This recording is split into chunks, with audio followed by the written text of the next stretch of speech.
옛날 옛적 경상남도 양산의 깊은 숲 속에는 사람들이 모르는 신비로운 마을이 있었다.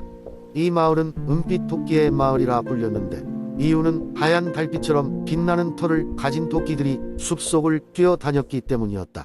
이 은빛 토끼들은 아주 영리하고 마법의 힘을 지니고 있었으며 그들의 존재는 사람들 사이에 전설로만 전해졌다.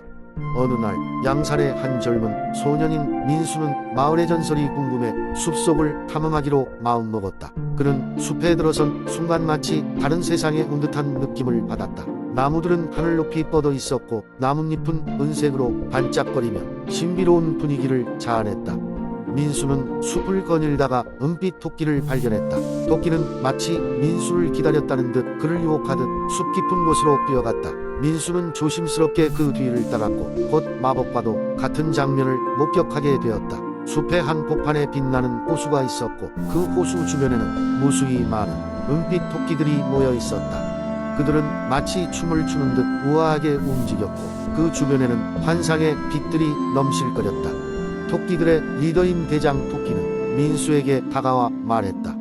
여기에 온 것은 너의 용기와 진정한 마음 덕분이다. 이곳의 비밀은 아무에게도 알리지 말아다오. 그럼 너에게 이 마법의 힘을 나누어 주겠다. 대장 토끼가 민수에게 작은 은빛 구슬을 건네자 민수는 몸이 따뜻해지는 것을 느꼈다. 그리고 순식간에 그의 눈앞에는 아름다운 숲의 전경과 토끼들의 대화가 들리기 시작했다. 민수는 매일 밤마다 숲을 방문하며 토끼들과 친구가 됐다. 그는 토끼들이 보호하고자 하는 숲의 비밀을 지키며 그들의 마음을 이해하고 자연과 하나가 되는 법을 배웠다. 시간은 흘렀고 민수가 성장하면서 양산의 숲은 더욱더 아름답고 평화로운 장소로 변해갔다. 은빛 토끼들은 민수의 노력을 통해 숲의 평화를 유지하고자 했다. 마침내 민수는 어른이 되었고 사람들에게 자연의 소중함과 숲의 비밀에 대한 이야기를 전하기 시작했다. 하지만 그는 결코 은빛 토끼의 존재를 구체적으로 밝히지 않았다. 왜냐하면 그들의 비밀이야말로 이 세계에서 가장 소중한 것이었기 때문이다. 민수는 양산의 숲을 늘 지키고 보호하며 그 속에서 배운 사랑과 우정을 세상에 전파했다. 그렇게 세월이 흐르며 양산의 숲은 여전히 신비롭고 아름다운 곳으로 남아 있었다. 두 번째 이야기 영주는 한국의 경상북도에 위치한 아름답고 평화로운 지역으로 고요한 산들 속에 감춰진 전설과 이야기가 숨겨져 있다. 그 중에서도 가장 유명한 이야기는 달의 여신과 소나무 숲의 이야기이다. 매우 오랜 옛날 영주에는 하늘과 땅을 잇는 신비한 소나무 숲이 있었다. 이 숲은 언제나 푸르고 상쾌한 향기로 가득했으며 사람들은 이 숲이 신들의 선물이라고 믿었다. 달의 여신은 매일 밤 하늘을 여행하면서 세상을 비추곤 했는데 그녀는 특히 영주의 소나무 숲을 사랑했다. 그 숲에는 고요함과 평화가 가득했고 그녀는 그곳에서 잠시 멈춰 달빛을 쏟아내곤 했다. 그녀는 마치 연주를 하듯이 바람을 통해 소나무의 잎사귀를 흔들며 음악을 만들었고 그 음악은 영주의 사람들에게 평안을 주었다. 어느 날 달의 여신이 평소처럼 소나무 숲을 비추던 중 그녀는 한 젊은 목동을 발견했다. 목동은 언제나 소나무 숲의 가장 깊은 곳에서 별을 바라보며 꿈을 키워가고 있었다. 그의 이름은 하늘이었고 그는 별을 보고 미래를 점쳤다. 하늘은 여신의 달빛에 매료되어 매일 밤 달을 바라보곤 했다. 달의 여신은 하늘의 순수한 마음과 자연에 대한 사랑에 감동했고 그에게 다가가 조용히 말했다. 젊은 목동이여, 나는 달의 여신이다. 내가 지닌 순수한 영혼은 나를 이곳에 머물게 만든다. 내 바람이 내 마음에 닿는다면 내 소원을 들어주겠다. 하늘은 놀라면서도 기뻤고 오랫동안 마음속에 간직했던 소원을 꺼냈다. 여신이시여, 저에게 소나무 숲의 영혼들을 지킬 수 있는 힘을 주십시오. 달의 여신은 그의 진심 어린 소원에 감동하여 신비로운 은빛 공기를 응축시켜 하늘에게 특별한 힘을 주었다. 그 힘은 하늘이 숲을 지킬 수 있게 해주었고 영주의 산들에서 생명을 보호할 수 있게 했다. 그의 노래는 새들의 지저귀이 되었고 그의 숨결은 바람이 되어 숲을 더욱 푸르게 만들었다. 이후로 하늘은 소나무 숲의 수호자로 불렸고 달의 여신은 계속해서 그를 지켜보았다. 사람들은 달의 여신과 하늘 덕분에 영혼을 느끼며 살았고 소나무 숲은 영구히 번성했다. 모든 밤이 지나도 달의 여신과 목동 하늘의 전설은 영주의 사람들에게 꿈과 희망을 주었다. 오늘날도 영주의 소나무 숲을 찾는 사람들은 여전히 그 지역의 고요와 평화 속에서 달의 여신과 하늘의 전설을 느낄 수 있다. 달빛이 비출 때마다 숲은 천상의 하모니로 가득 차고 사람들은 그 속에서 오래된 이야기를 마음속에 새긴다. 세 번째 이야기. 옛날 옛적 지금의 대한민국 무주 지역에는 아름다운 신비로운 산이 있었다. 이 산은 신령스러운 기운으로 둘러싸여 있어 사람들은 감히 접근하기를 꺼렸다. 산의 이름은 청룡산이었다. 전설에 따르면 이 산 깊은 곳에는 푸른 용이 살고 있다고 전해진다. 이 용은 아주 오래전부터 이곳을 지켜왔다고 한다. 무주 지역 사람들은 청룡산을 신성하게 여겼고 해마다 봄이 오면 산길 입구에 모여 산에 수호신인 청룡에게 제물을 올리곤 했다. 그들은 풍작과 건강을 기원하며 감사의 마음을 전했다. 마을의 원로는 매년 청룡의 전설을 사람들에게 들려주며 그들의 신앙심을 더욱 강하게 하였다. 그런데 그 해 봄 무주에 갑작스러운 재앙이 닥쳤다.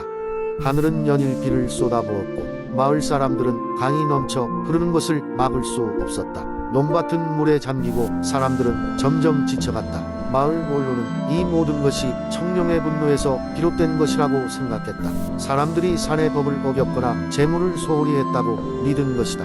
원로의 제안으로 마을 젊은이들은 청룡산으로 향했다. 강물이 빠른 시신처럼 산을 타고 내려갔고 그들의 발길은 점점 무거워졌다. 그러나 마을과 대지를 구해야 한다는 일념으로 산을 오르기 시작했다. 산을 오르는 동안 그들은 신비로운 소리를 들었다.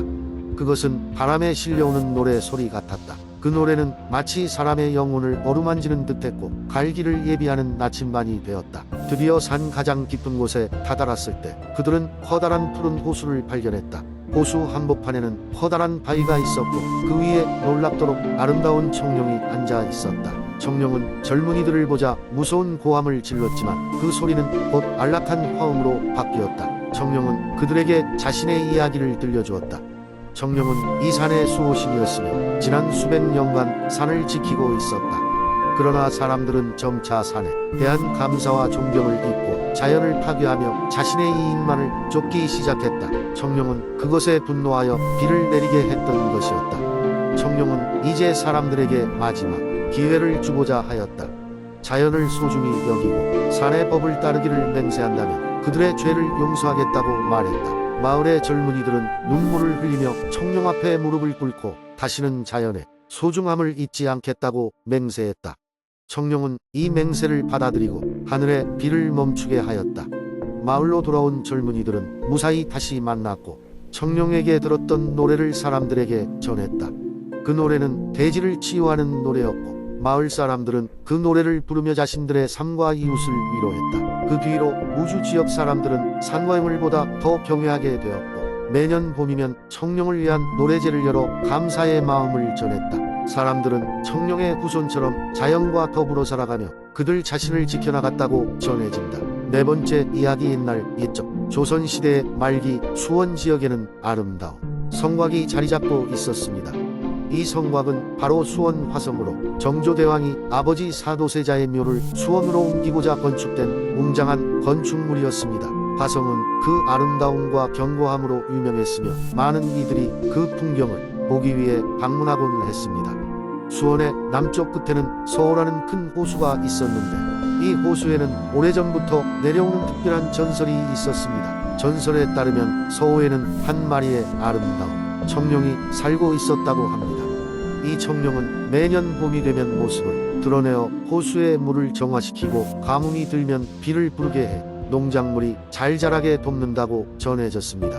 하지만 청룡은 쉽게 모습을 드러내지 않았습니다. 오직 마음이 정직하고 순수한 자만이 청룡의 모습을 볼 수 있다고 하였습니다. 많은 이들이 청룡을 보기 위해 서호를 찾았지만 그 모습을 본 이는 극히 소수였습니다. 그러던 어느 해 봄 수원 지역에 가뭄이 찾아왔습니다. 비가 오지 않아 땅은 갈라졌고 농작물들은 시들어갔습니다. 정조대왕은 이 소식을 듣고 크게 걱정하였습니다.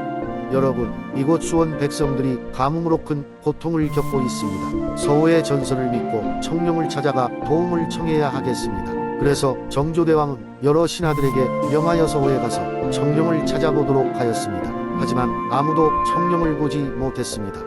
결국 대왕은 백성 중에서 가장 선한 마음을 가진 청년을 찾아 그에게 소원을 찾아가 달라고 요청하였습니다. 이 청년의 이름은 김유신이었는데 그는 평소 정직하고 착한 성품으로 마을 사람들의 신뢰를 받던 젊은이였습니다. 김유신은 대왕의 부름에 응하여 서호로 떠났습니다. 마을 사람들은 그의 무사귀환 과청룡의 도움을 간절히 기도하였습니다. 서호에 도착한 김유신은 호수가 보이는 언덕에 올라 진심으로 청룡에게 기도하기 시작했습니다. 청룡이시여, 부디 이 땅에 비를 내려 주시오. 우리 수원의 백성들이 다시금 활기를 찾을 수 있도록 도와주십시오. 그의 진심 어린 기도가 끝나자 갑자기 호수에 커다란 물결이 일기 시작했습니다. 수면 위로는 찬란한 비늘을 가진 청룡이 떠올랐고 호수 주위는 눈부신 빛으로 물들었습니다. 김유신은 놀라움을 금치 못했으나 곧 몸을 숙여 청룡을 향해 인사를 올렸습니다. 청룡은 우렁찬 목소리로 말했습니다. 인간이여, 너의 정직한 마음이 나를 이곳으로 불러내었구나. 두려울 것 없다. 내가 이제 곧 하늘로 날아올라 비를 내릴 것이니 너희 백성들이 다시금 웃음을 되찾을 것이다. 그리하여 청룡은 하늘로 날아올라 온 하늘을 덮었습니다. 얼마 지나지 않아 붉은 빗방울들이 수원의 땅 위로 쏟아져 내리기 시작했고 마침내 가뭄이 사라졌습니다. 김유신은 청룡에게 감사 인사를 드리고 황급히 마을로 돌아가 이 기쁜 소식을 전했습니다. 정조대왕 및 수원의 모든 백성들은 청룡과 김유신에게 감사를 표하며 농작물이 다시금 좋은 결실을 맺을 수 있도록 열심히 일하였습니다. 이후로도 서호의 청룡 전설은 수원 지역에 널리 전해졌고 사람들은 언제나 사랑과 정직한 마음으로 자연을 존중했습니다. 수원 화성은 오랜 세월이 지난 지금까지도 서호와 함께 찬란한 역사를 이야기하고 있답니다.